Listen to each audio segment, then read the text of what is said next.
to another episode of Soul Feeling, where you get your soul fed. I'm Tiffany. I'm Jasmine. And I'm Kobe. And today we are talking about manipulating the mind. And this topic is from our topic queen, Kobe. She came across a video by Dana Chanel. Yes. So if you could just break it down for us a little bit to tell the soulmates what we're talking about. Yes. So she is reading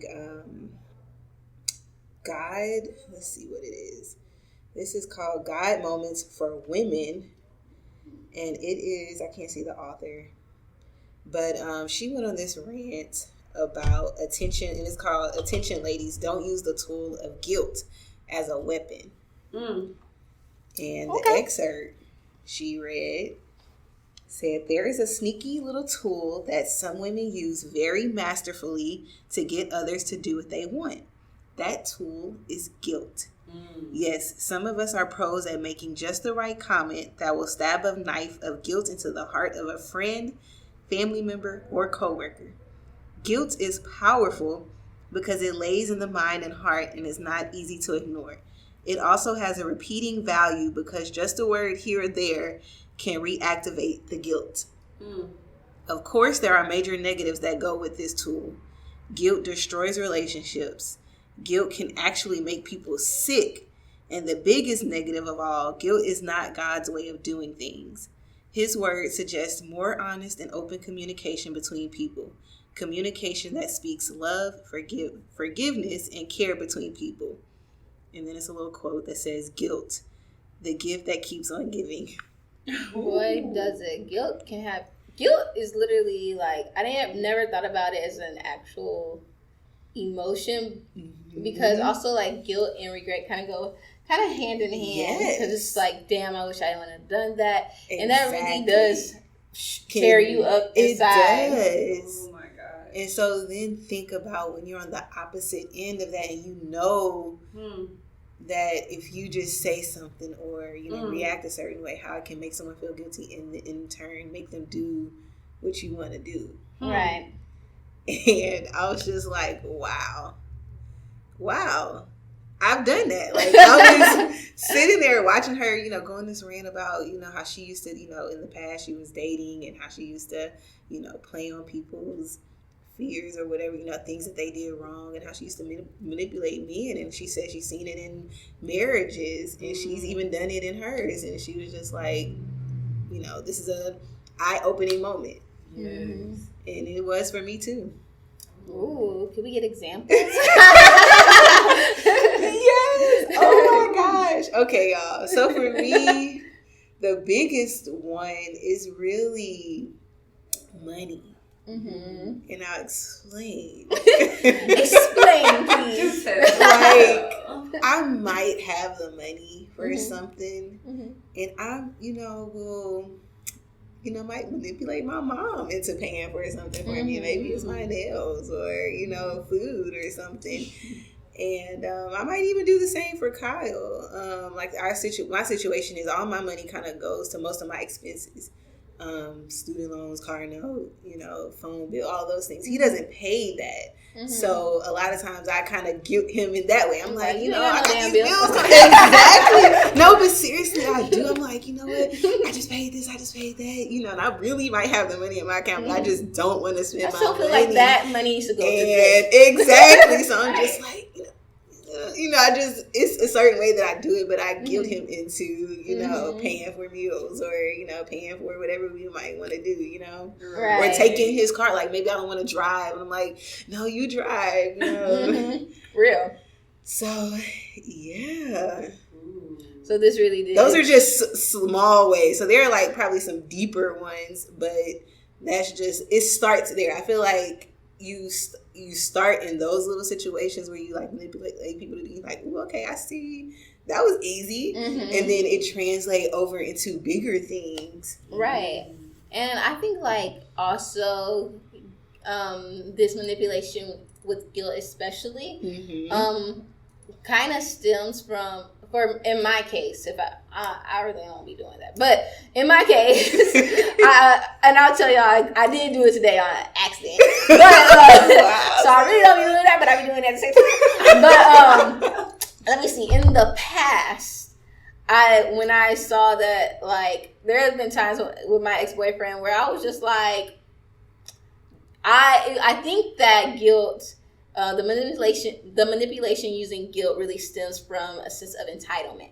Yeah. At least that's where mine came from, because I remember, and thinking back, and that's why I always say, like, if I needed to change anything, what I learned from my past relationship is that I need to be more thoughtful, because it wasn't even the fact that I was trying to guilt him into doing anything. Maybe I was, but it was because I felt entitled, like, you supposed to be doing this for me. Like, I took the bus all the way out here, and not realizing, like, this man works all the time. He's paying his way through everything. Same. I have it really good, and I didn't think about, what he was going through. I didn't see the severity of it, because it was such a normal for him and such a normal for me to see him working and stuff like that. I was like, you got money, I ain't got money in that. But I don't know, it was a sense of entitlement that, looking back, I was like, damn, I really wish I would have appreciated that, what he did for me in the past. And so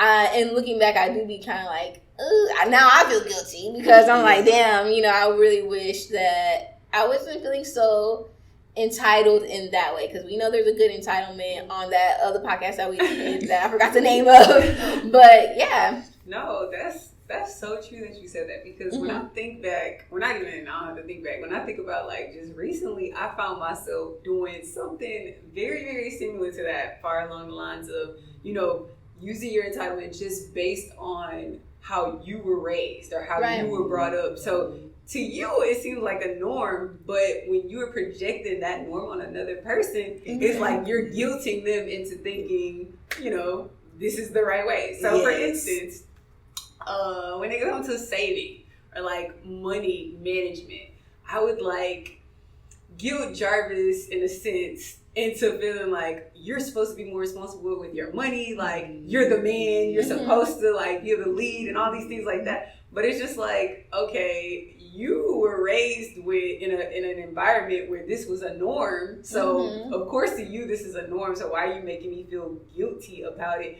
And I think it kind of it touches on this Instagram video that I had sent y'all, where the lady, she was breaking down like the best thing you can do for your man is not make him feel guilty about his inadequacies, but instead encourage him so that he can get to where you want him to be. And like it do get hard sometimes, because well, I'm gonna just talk about me per se. It's like I know it's so easy to achieve this goal, so to speak. And so I'm just like, if you just do A, B, and C, you'll get the results D, E, element of P. And so I'm just like, okay, just do that. Like, just discipline yourself enough. Don't eat out. Like, and boom, bam, boom. Realizing that my ass used to struggle with the same financial, like, wanting to blow money on food, eating out after time and time again. But it's like realizing that everyone is gonna go through their own experiences where we're learning, and so not guilting people through their experiences, but like helping them through their experiences so that they can get out and get to where they eventually want to be. But yeah, I have definitely found myself, especially in that aspect and that's the biggest thing, like, instead of letting them make the decision to do whatever it is that we think that they should do, we're like making the decision for them. And that's really what it is. Like, I just think about even times where I was just like, I don't want to drive over there. I want to see him. I want to hang out with him. And I just might be like, I came over there, this day, I did this today, and guilting him into coming over to see me versus me driving over to see him. Yeah. I mean, it can work in even a coworker space, knowing where it's like, okay, I know. But we do this all the time in the office. Bro, we was like, well, I went to day school. People. Exactly. You just know certain things. You're like, okay, if I move like this, that's going to make them end up, doing this. I did the lesson plan last week, Hey, so I stayed up all night, all week. I was the night, so now it's y'all turn to do it. Y'all go ahead and take care of that. And you know what? That's funny. Because we, like I was saying, we do that at my job a lot. There's 4 of us on the social media team, and so we always have to go to different schools to like get video and social media. And like sometimes I know the schools that I like to go to, but there's some schools that are far out, and I'm like, so today we were supposed to go to this school, and we were like, we was like, this one of the coworkers was like, I already been 3 times. Like, I've been 1 time. I was like, I've been 1 time too. And then everybody's just staring at each other like. But the funny thing about it, I think the fact what eases it, and I think that will help in any situation to neglect from the guilt, is just simply we all at the end of the day knew the truth that none of us wanted to go. And so we made the declaration like they probably ain't really, we don't need to go, so we just made the decision that was best for all of us that we're not going. And I'm just thinking about the situation with like, oh man, like you don't want to drive because whatever it is, but if we are just like honest, like, you know what, I really don't want to drive, and kind of maybe like, well, nigga, I don't give a damn, could you bring your ass still come on. I know that's exactly what's going to happen. He could be like, really, so you don't want to come see me. That's basically what you're saying. Right. But we just gotta shake it through the throat and be like, I think it's more so looking at being better at putting yourself in other people's shoes to understand their perspective, so that you don't want to be guilted into anything. You don't like that feeling. So also look at like, even though you might be feeling or telling the truth within that guilt, but also putting yourself in their shoes to see how you could best express how you're really feeling. Because sometimes like you can make someone feel guilty on accident just by telling them the truth. Man. And I think there's a fine line between the manipulation guilt and the guilt that comes along with hearing the truth. And so it's just like, I don't know, I'm asking y'all, how do you navigate those 2 different nuances? Because there's a fine line, because I can tell you the truth and now you hurt, your feelings hurt. And I'm like, sorry, it's the truth. So you're asking, how do we manage those situations? Yeah, so like, because I know there's even times where it's just like, sometimes people don't even say anything because they don't want to make someone feel guilty as well. And so, do you know the fine line between you're guilting someone into manipulation, or you're accidentally guilting them because you're just expressing how you feel? No, I do. I know the difference. And I tend to not... It just depends. It depends. Sometimes I don't say something because I'm like, you know what? I don't even want this to be an argument, or I don't even want this to go left, because I just know how some people might take it, and I'm just like, you know what? Just forget it. But then also, like, I've learned too, I'm a big analyzer, y'all. Yes. I analyze people. I understand what motivates them and what is going to get a reaction out of them. And so I play on that sometimes. I play mind games. And I have to stop. I have to stop. Write a book. I do. Teach me. Let's go. Yeah. But why is it something that's like, I honestly could tell that like that video really did, like it struck a chord with you. Why is it something that you just feel like this is something, because I don't see you manipulating, but not us at least. No. But so what's that thing that's like, damn? It's also a guilt within me, because I know, in a way, it's hard to say, because you have to be honest with yourself, but it's because I know, like I understand in a way how I can just make situations all about me, and it's all about how can I benefit, or how can I come out of a situation. It's all about me. Like I know that I want to be better than that. So it's just like, when I saw that, I was just like, okay, all right, Jasmine, you have to be better. And because sometimes you can do it in a way where it's not even noticed. Mm-hmm. Where you like, I don't notice, I don't know you do that, but it's like, but I do. Mm-hmm. I am this way. And that's the thing, like when you become so good at it, where people don't even know, like that's a problem. Right. Yeah. That's deep. And so it's like, I know that, and I'm like, okay, I have to, and like you said, it's a communication thing, and that's really where it boils down to. Sometimes I don't want to have those difficult conversations or do those or say those difficult things. So I might, just kind of like a shortcut. Exactly. Exactly. In the end, knowing that shortcut, like we said in the last podcast, a shortcut just takes longer to get what you really want. Exactly. I mean, it might be good for the moment, but then at the end of the day, full circle, you haven't even talked about what's really going on. Yes. Yes. That's true. But we did talk about manipulation doesn't always have to be like relationship. It could be like intimate relationship. It could be mother to daughter, daughter to mother, friend to friend. And the funny thing is though, and I talk about the truth thing because one of my coworkers today, she was just like, oh dang, I want to cancel on this guy she was going to the museum with. And I was like, well, how are you going to cancel on this guy? Like, I didn't mean that. I didn't know I was being, like, guilted to her. I was like, how would you feel if this guy canceled on you? Don't you hate when people, cancel plans? And then I was thinking, I was like, damn. Like, I was like, but, if you really feel in your heart that you don't want to go, don't go. And she's like, no, maybe I'll just do this. I was like, okay. And I was like, honestly, I'm probably just living vicariously through you because I want to go on a date at the museum. I was like, and you have this a full opportunity to go on a date. Can let me live through you, sis.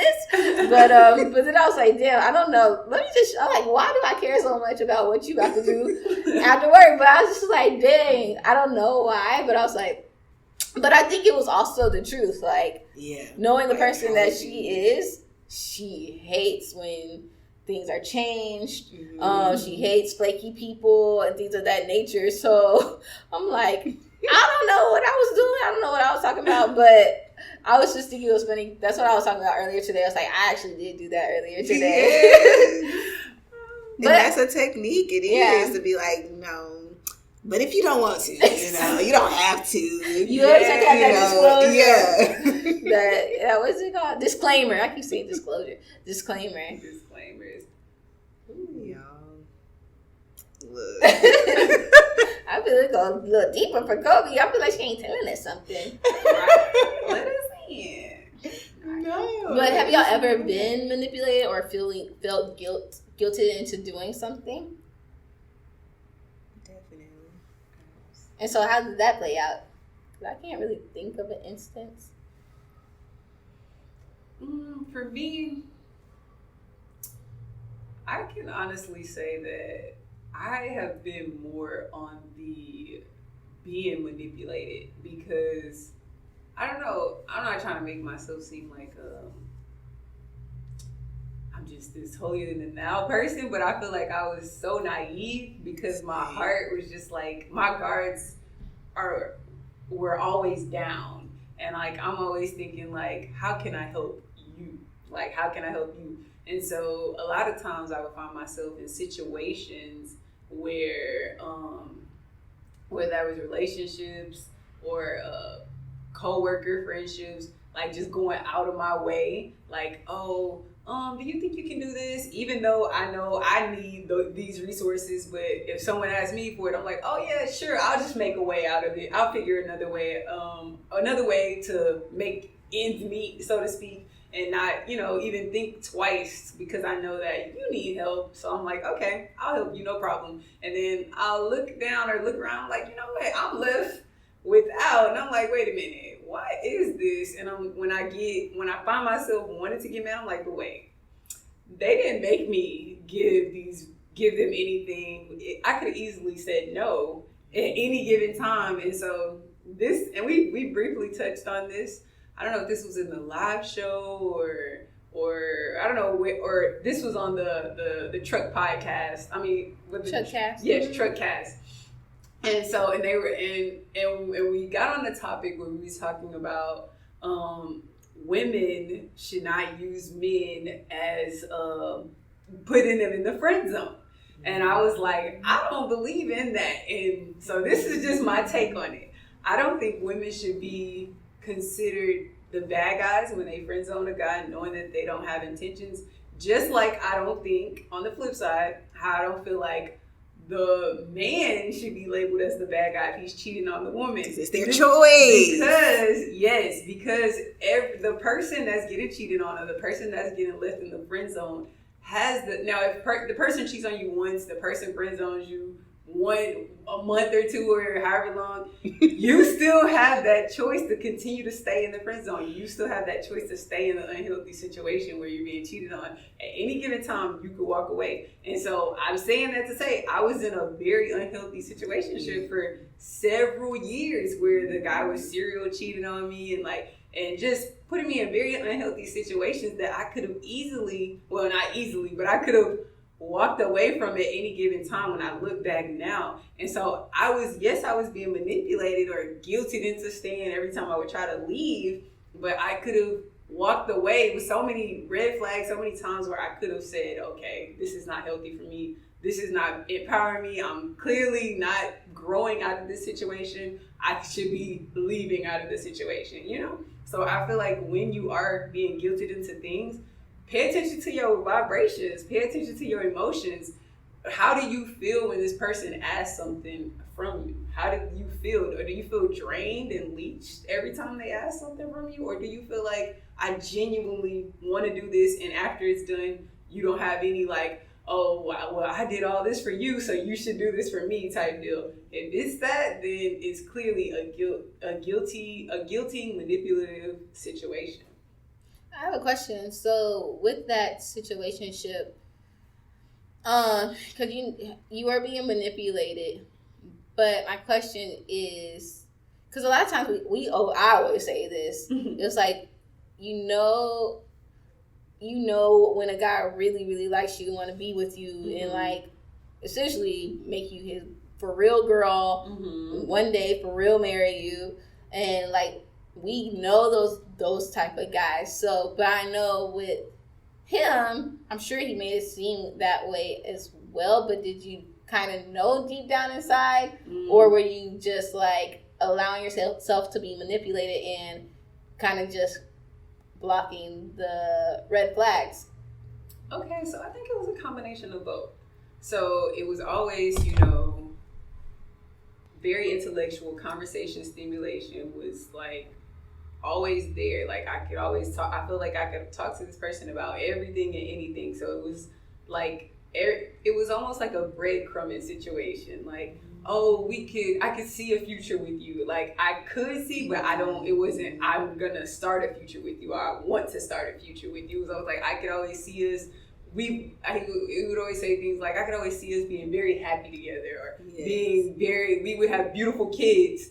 Just putting things we would. But they know the things to say to get you to be oh, yes. And then next thing you know, I'm just feeding into that. Yes. But then at the same token, it was clear telltale signs that, at the other token, I don't really believe in relationships. I don't believe in marriage. I don't believe in, so it was just when I look back, it was always, it was always an impossible situation. And then to answer your other question, did you always know that this wasn't the situation that I wanted, or a relationship that I knew would grow into something?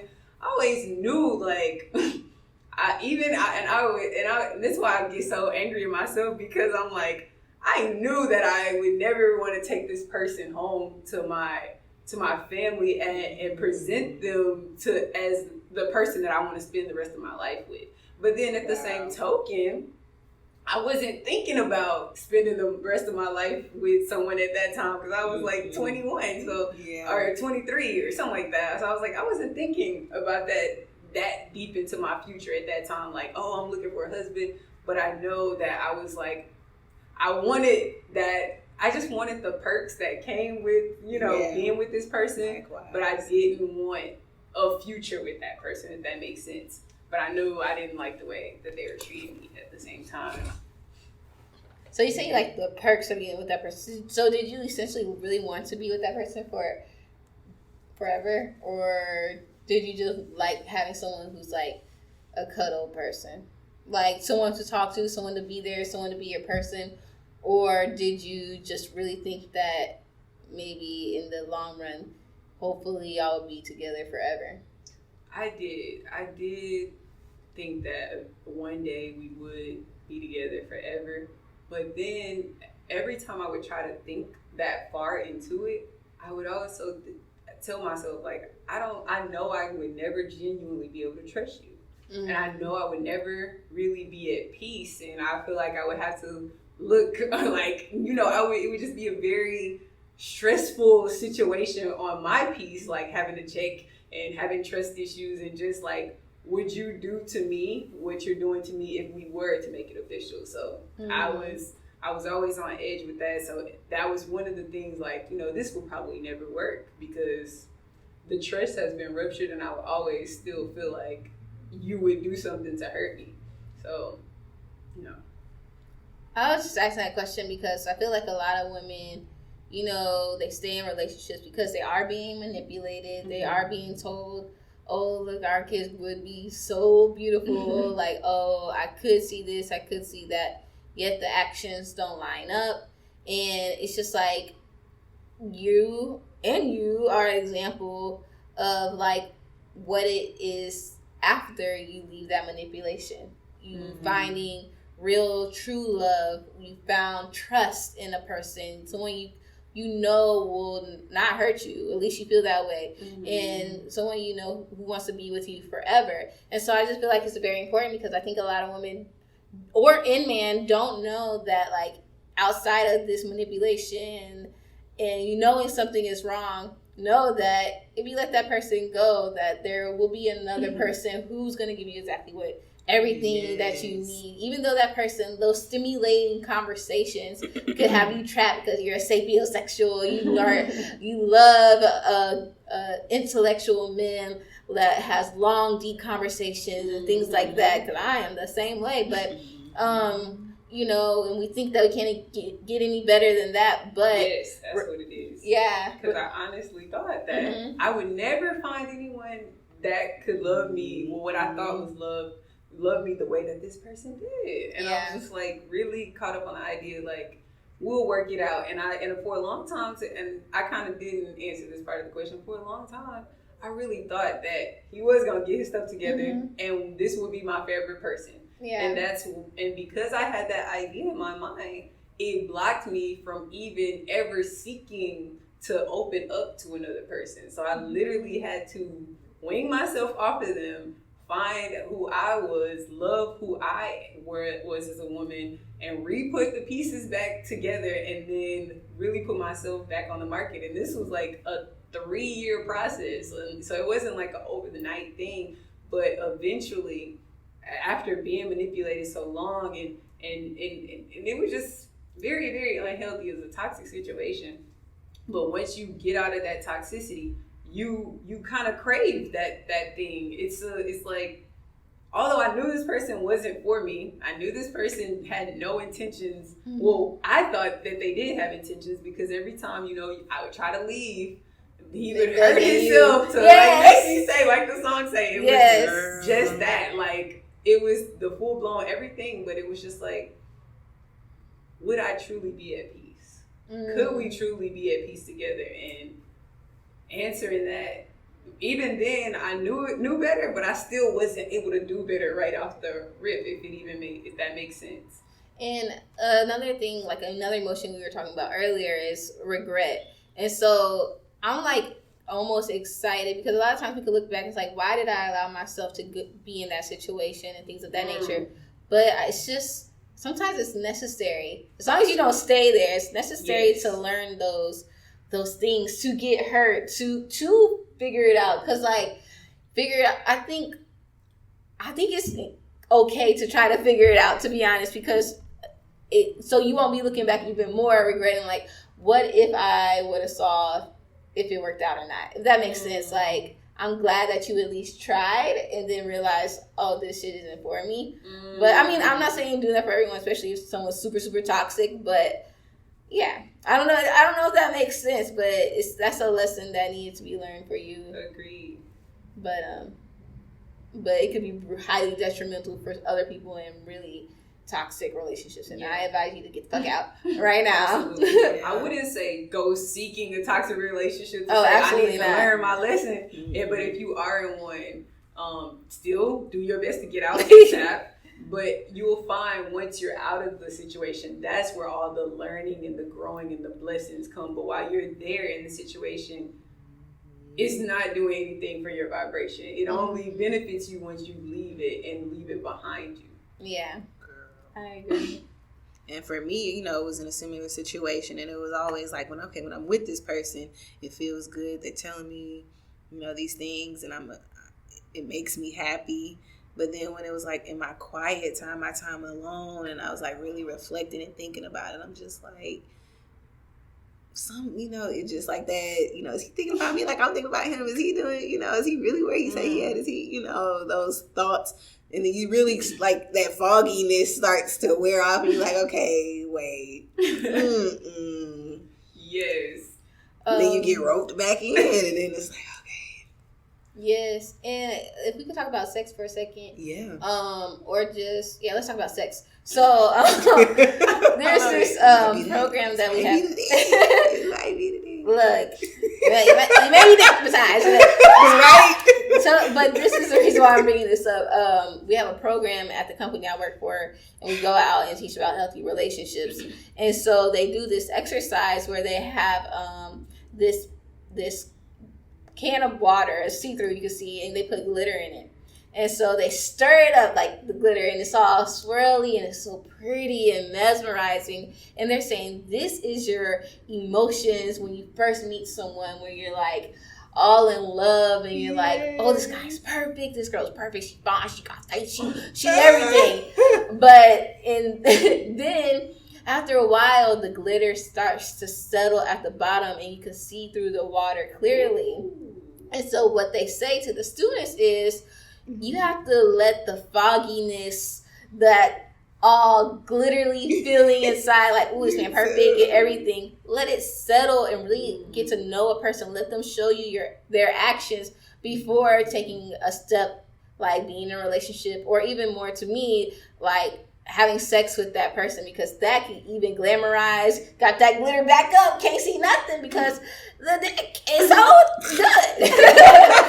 But so it's just like, I'm being funny, but like, just take your time before getting into those things that can get you attached even more, you know, getting into a relationship, having sex, you know. And I can't think of anything else, because it's like, it's on my mind. But starting businesses with the person. Yeah, starting businesses person, linking yourself to that person, because if you finally do let the glitter settle and you can see clearly, you will be able to let go easier, or say this is not for me, or walk away. And so that manipulation is all up in that glitter sometimes, because a person really can put on a good ass show at the beginning and kind of like lie to you and tell you everything you want to hear and stuff like that. But really focus and have discernment, pray for discernment, and let that glitter die down.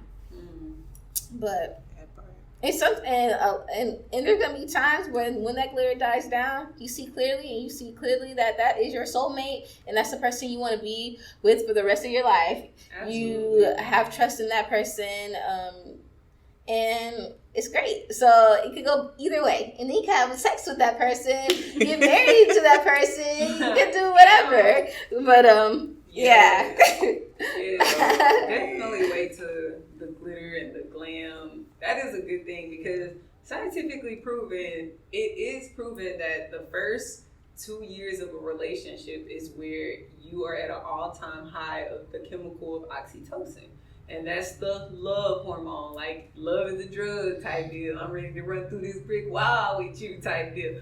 Love. And so once that emotion settles, and they say it typically settles after year 2, this is when, it was cute at first when they took a bite out or a sip of your juice or a bite out of your food, but now it's like, go get your own food. Don't be sipping my juice. Stage wears off, and then it's like, now you can truly, you're choosing to love a person. You're deciding to choose each person every single day. And I just think it's a beautiful thing when a person chooses to love you instead of only loving you because of the physical, because of the I don't want to call it superficial, but just the things that will fade over time, because you may not have it all together for the rest of your life, or you may not be snatched for the rest of your life, and you may not be 100% for the rest of your life, but through those highs, through those lows, whenever you do go down, that you can truly, the time will tell, and I think this is what they mean when they say that time will tell,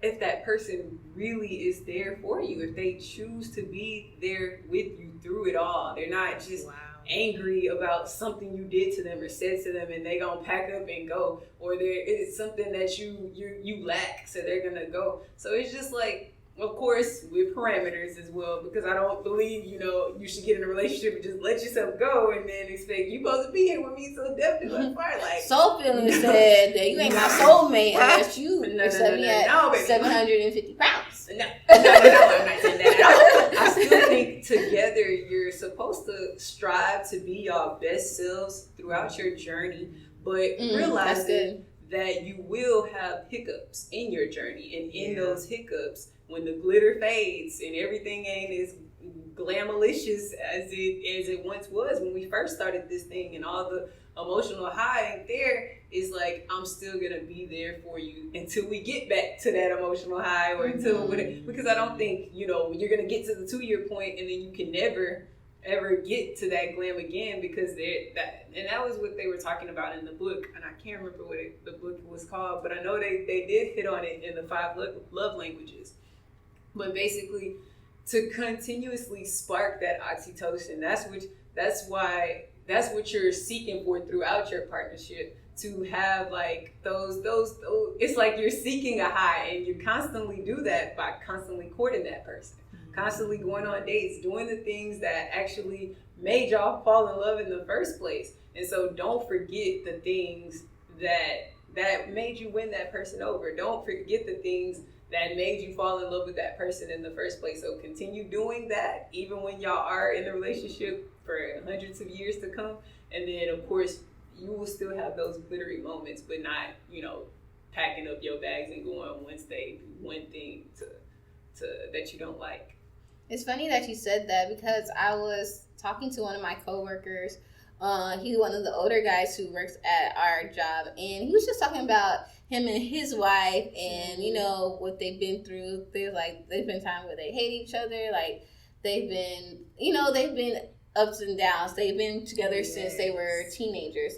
And so I was asking them, because there are times where that glittery feeling may go away, and he was just saying that, but he's like, but we always get back. And I had to ask him, I was like, okay, because I need to take down some notes, because the divorce is so prevalent in our time. It seems like the easy way out, and I know that our soulmates don't want to get divorced. We don't want to get divorced.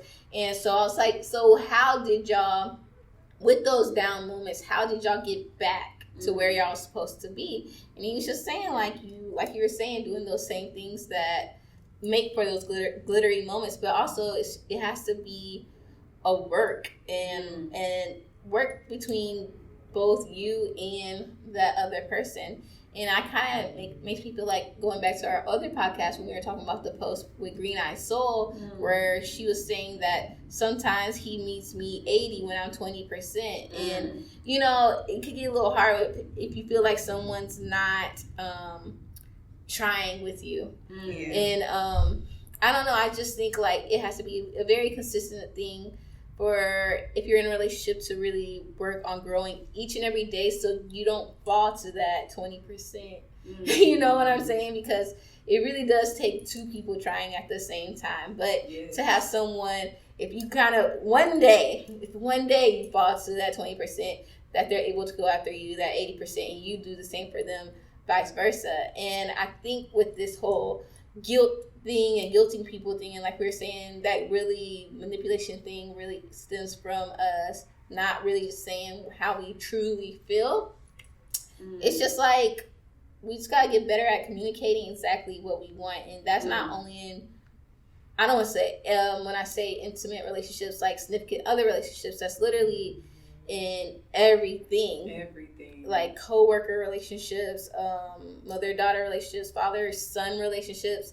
I think what holds us back more than anything is that we're just so scared to talk, to communicate our feelings and to say exactly what we want.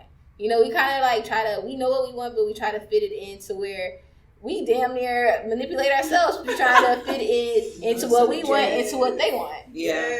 Instead of just saying, this is what I want, and just waiting to hear their response. Instead, we're trying to like cultivate the best like response that we're trying to say so that they're good. Yeah. But yeah. And just going back to that post where it was saying, I don't know, his words suggest more honest and open communication between people, communication that speaks love, forgiveness, and care between people. And y'all are right. That's really what it's all about. And you're right. It is, because it's so simple, but I think more than anything, and maybe it's just me, y'all let me know, I think women, we complicate it more than anything. Because when I talk to Jarvis, he's like so direct, so blunt. He's like, why you care so much about how everybody else? He's like, that's the thing, you overthink it. You be trying to think how this person gonna feel if they do this, and if you say it this way and reword it, and if they gonna want you to spend extra time with them. And then he's like, me, I just, whatever I feel like doing, I just do it. I'm like, is true, and men are like that. They just do it. And it's like, women really trying to think about the outcome of the other person and how they gonna feel, if they gonna like it or they gonna dislike it. Is this gonna make them feel sad? Or is this gonna make them feel like I'm stepping on their toes? Like, I'm like, triggered. But this is why in my opinion, why I manipulate people, because I'm like, they're not gonna do it on their own. So it's like, I gotta figure out how to make them do this, because they just not gonna be like, oh, let me, true. That is true too. Help her out in the kitchen. Let me pick up my clothes. Let me, wash. You know what I'm saying? And this goes to what we were talking about before the podcast. I honestly don't feel like all manipulation is bad manipulation. And when me and Kobe was talking before the show, I was like, there's good manipulation and there's bad manipulation. But the good manipulation, we call it persuasion. We just call it persuading. A little help. We call it persuading. And I think though, but being like in a serious note, I think you really have to check your motives, your intentions behind it. And it goes to what you were saying. You were saying it's when you communicate out of love, joy, honesty, forgiveness, his word. So if your intentions are, I want to come from a forgiving place, a loving place, a place that's going to create joy. Of course, still with a balance, because some things to be joy for you and not joy for the other person and all that good stuff. But like just being, because it's levels, because I don't want people to take it, because what we say is so powerful, and I don't want it to be saying, oh, you said it's good to manipulate people. It's called persuasion, you know what I mean? Like, I was not manipulating you, baby. I was persuading you. You're manipulating right now. Right. But that is the world we live in. Even when you want to put in a sales pitch, you are technically persuading the person as to why they should trust you and buy into your company, why they should add this program into their schools, or why they should, why should you how can you persuade your students to get all of their work done and so that they can pass this class instead of just coming to class to sleep all day? It's just like, it's just the world we live in, because sometimes, and I think this is another one of our superpowers, sometimes the people around you can see the good in you before you can even see it in yourselves. And so what may feel like manipulation, that's why it's important to be very intentional and have discernment on who you listen to because you want to listen to people that have your best interest at heart.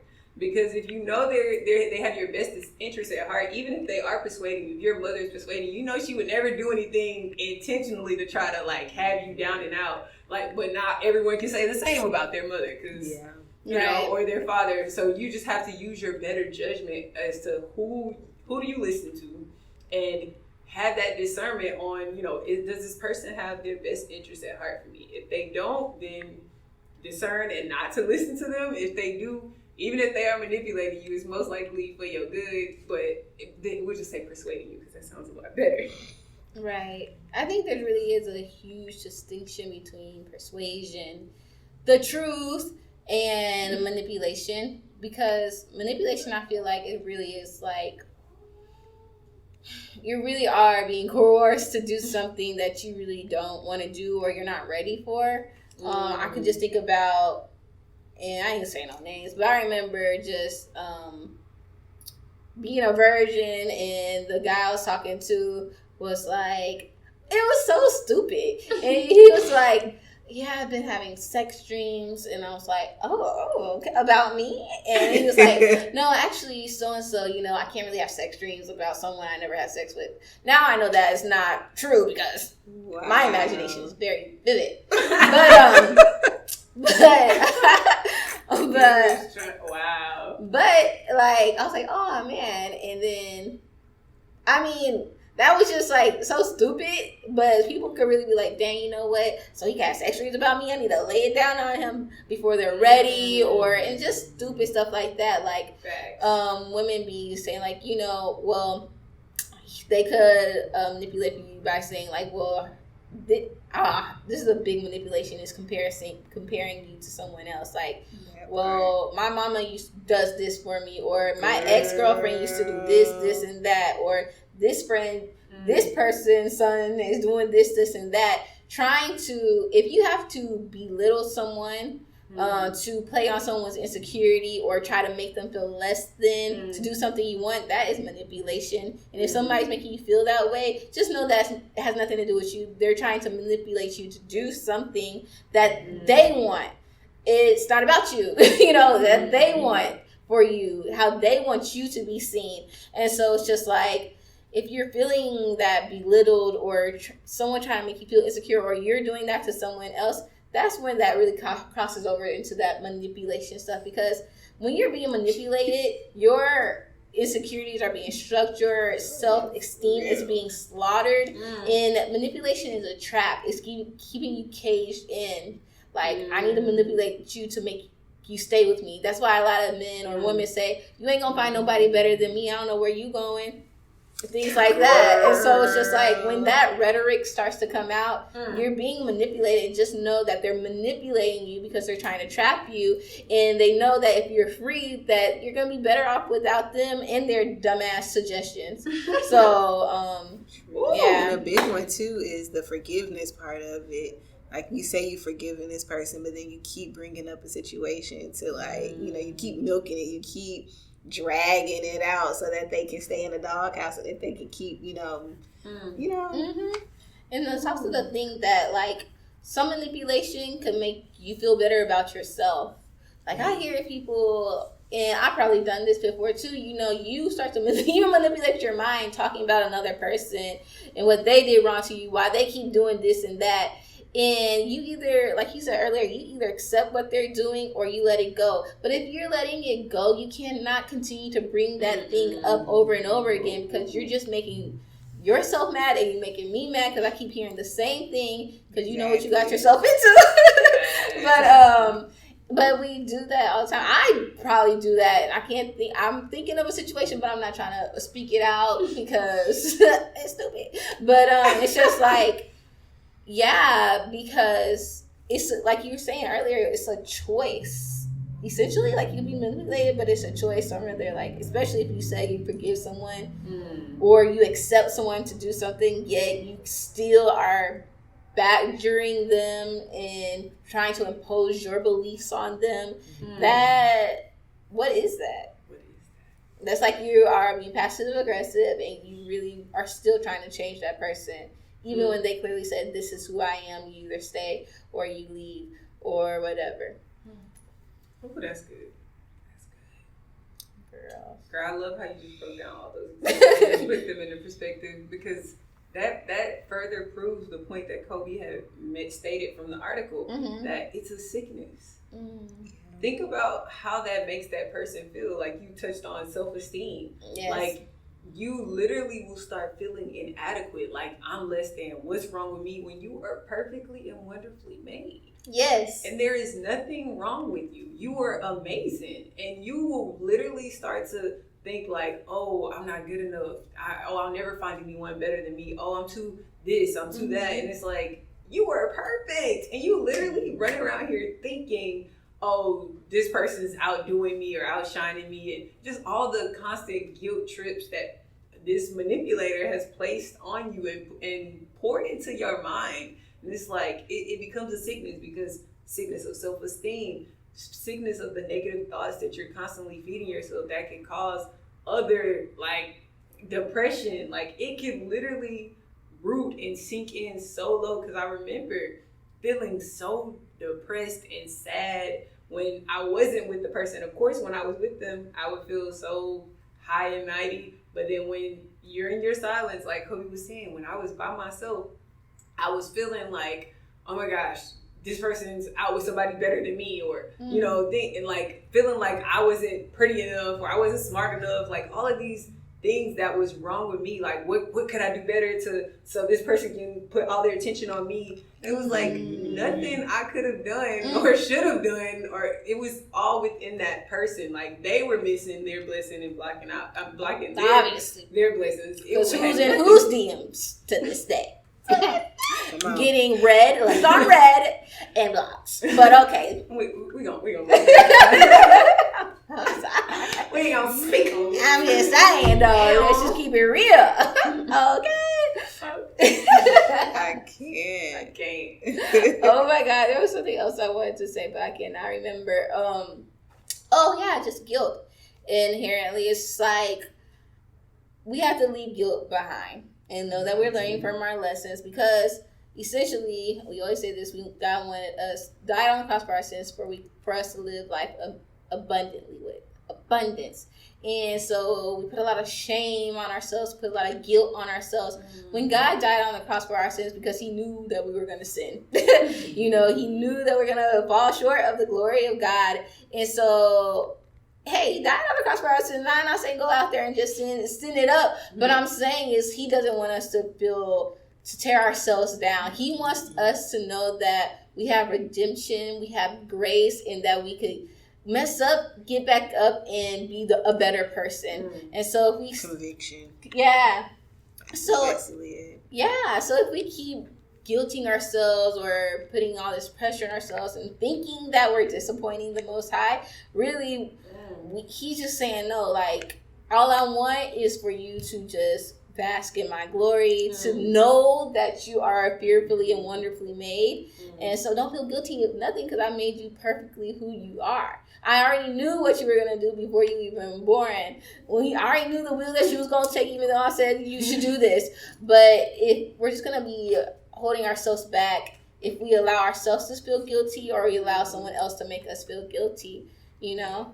But yeah, learn from the guilt, the regret, the lessons and stuff, and then just keep moving forward, because each and every person, whether you're a man, woman, whoever, you are the prize, because you were created and you are a walking, living purpose. I read on someone's social media, they said, you don't have a purpose, you are a purpose.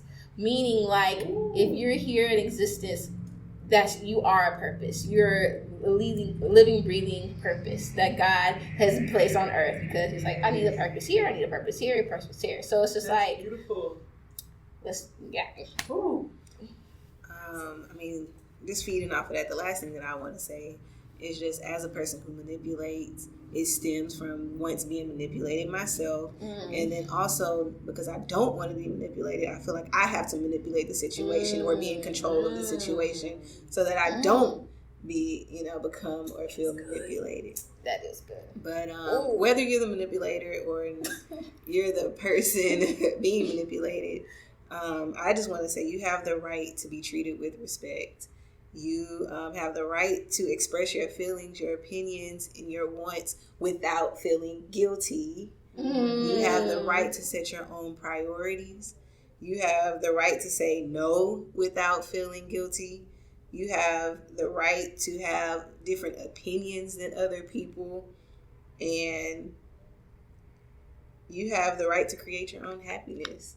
So we got to end on that because that was just too good. It hit my whole soul. That was affirmation right there. Right. That was revelation. Yes. So, what time is it? It's affirmation time. It's affirmation time. It's affirmation time. Y'all, this is your first time tuning in on the Soul Feeling Podcast. We always end our podcast with a positive affirmation. So, what the heck is an affirmation? An affirmation is any statement that you are telling yourself. This is how you're transforming your life. How are you transforming your life? Is it for the good, the beauty, the amazingness, or is it for the negative, bad, demise, and gloominess? I hope it ain't the last one.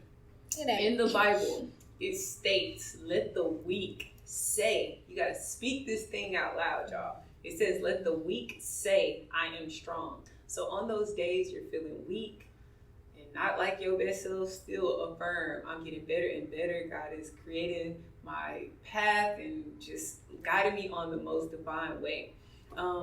So it's 3 of us, and I'm affirming that there's millions, billions, trillions, fulfillions of y'all tuned in to the Soul Feeling Podcast, or just whoever is divinely tuned in. Which is million, billion, facillions. In the aliens.